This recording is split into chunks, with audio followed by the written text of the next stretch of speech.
What's going on? Welcome back to the channel. So today we're going to talk to you about Lucid. I want to go over some expectations for this upcoming week, what might cause some volatility in the stock price, and go over everything else that you need to know. But first, make sure to hit that thumbs up. And with that, let's get right to it.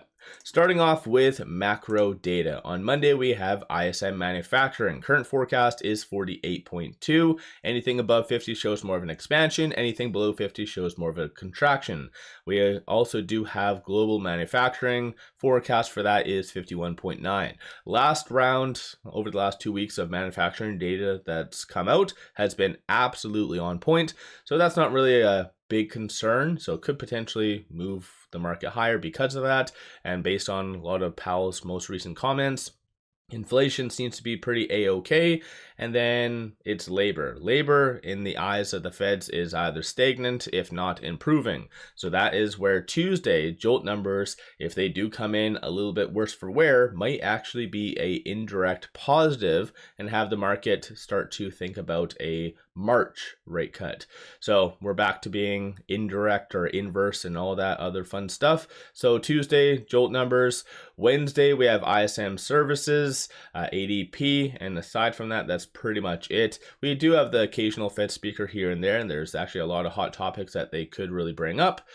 So that'll be a fun time potentially. But Thursday, we have initial jobless claims, challenger job cuts, both of which have been very much able to move the broader market in the past. And then Friday, that's going to be the big data point day. So we have non-farm payroll, unemployment, and Michigan consumer sentiment. As far as companies putting out their earnings, this week is a banger. So we have a lot of big names. And unfortunately, last week we did have Microsoft. I know I've already brought this up in a previous video, but Microsoft did beat on their top and bottom line. So it's not like they missed on their earnings, but their future guidance, that's what sparked all this fear about AI bubbles. And there's a lot of kind of high multipled stocks that's putting out their earnings this week, including Palantir. So definitely it could cause a lot more additional fear that stocks are at a high multiple, or could really calm the market. So it's really going to come down to their future guidance. Uber, if they do somehow bring up Lucid in their earnings, I feel like that could be a indirect positive. So if they praise Lucid or somehow bring them up in a positive light, again, that could really help.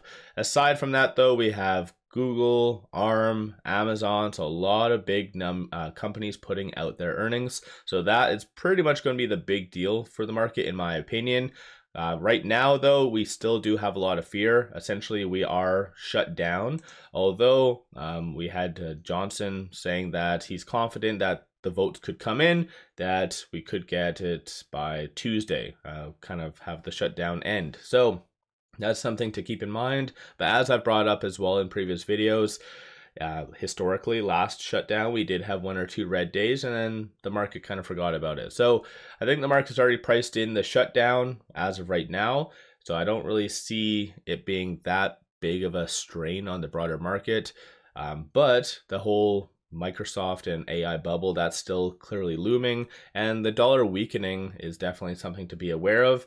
We did see just alone on Friday, silver go down 26.91%, gold 9.1%, so definitely that is another potential concern. But then again, that might actually help trade deficits a little bit, and so again, might see a little bit more stimulation coming from Canada, for instance, that might really help despite the tariffs. Right now, though, based on cryptocurrency and how that is trading, it looks like a lot of blood in the market. So a lot of people always look at cryptocurrency as a pretty good kind of indication of risk, and if we are moving to risk on, off, or whatever. But it looks like things are really taking a turn for the worse. So again, that might be a pretty big indication of what the market is going to do come Monday. So let me know your thoughts on that in the comments below. Specific to Lucid, there really isn't anything planned that's crazy that will be a massive catalyst.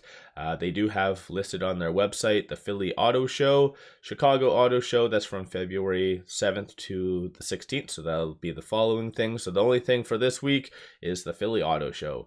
And like I said, nothing really planned for interviews, nothing really directly that will come out that will benefit the EV sector as a whole. So it is going to be at the mercy of the broader market. And like I mentioned, over the last 5 days, Lucid did do very well. It went up 1.37%, and there wasn't that many stocks that kind of scenario played out and it helped. So again, I think a lot of people are going to be looking at Lucid to see if it can hold any gains, because historically it doesn't. When the market gets hit, Lucid gets hit twice as hard, and when the market generally moves up, Lucid still gets hit. So I think this last week was very odd. It goes to show what the market's really kind of looking at for the most part. But aside from that, looking at shorts going into this upcoming week, 34.3% of the free float is being shorted. Works to be 44.7 million shares overall are being shorted. DTC being at 5.65 days does signal that shorts are relatively overextended. Cost to borrow average 24.08.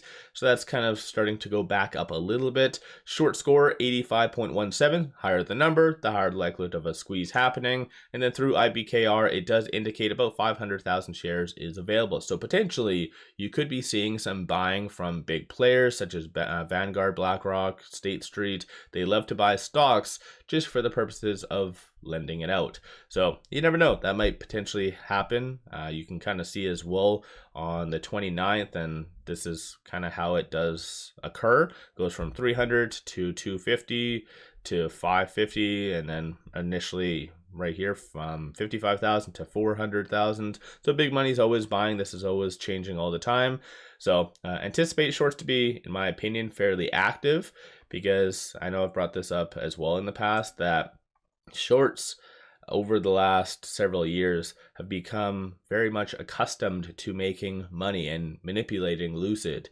And typically they don't want to, and most likely won't, walk away from Lucid that easily. So I think that shorts will be sticking around for quite some time until Lucid does near profitability, but still 34% is rather high. So most likely, assuming Lucid can hit all their targets and expectations for 2026, then realistically back in the 20s would be ideal, but we'll have to wait and see what does kind of occur. Looking at Lucid through the options, from a bull standpoint, you see a consensus for it to be roughly around 12 to 1250. Bears are anticipating for it to be sub pretty much 11, and we are almost at 11 for the most part, so 1107. So definitely there's a little bit more upside than down. With it at 1107 though, it is trading between this pivot and this S1. So 1093, 1078, 1052 is going to be support levels. 1118, 1144, and then 1159 is going to be the next strong target / resistance points. So for those of you that are swing traders, day traders, or you just kind of want a dollar cost average, just take a mental note of this. So a lot of support and resistance points. And again, if the market does take a very swift turn for the worse, 1052 potentially, that might be a good level to again accumulate. Aside from that though, getting right to the actual chart itself, Lucid's stuck in limbo between that 50-day moving average and that 10.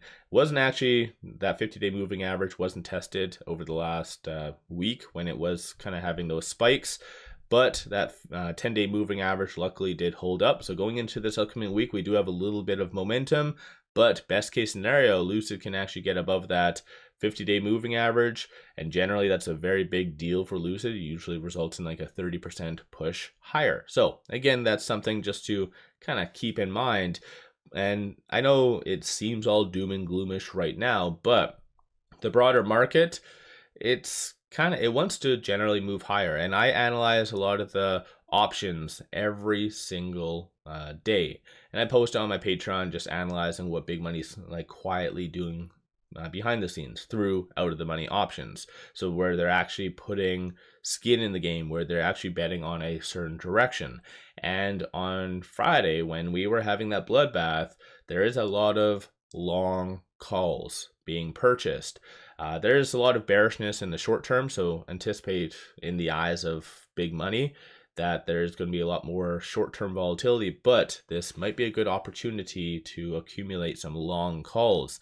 So they're anticipating things to get a little bit better. So as far as that and how that influences Lucid, It just needs to really hold these gains.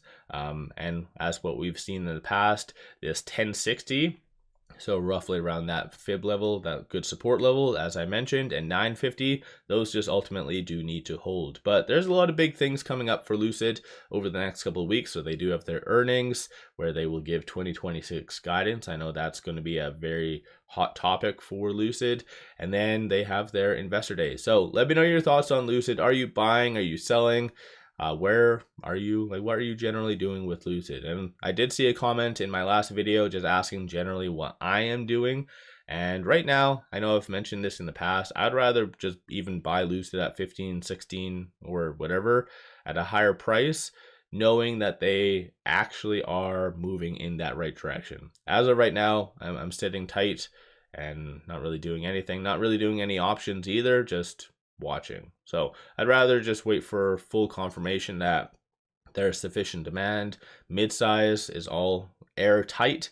All the supply is kind of airtight as well, so there won't be any issues for that.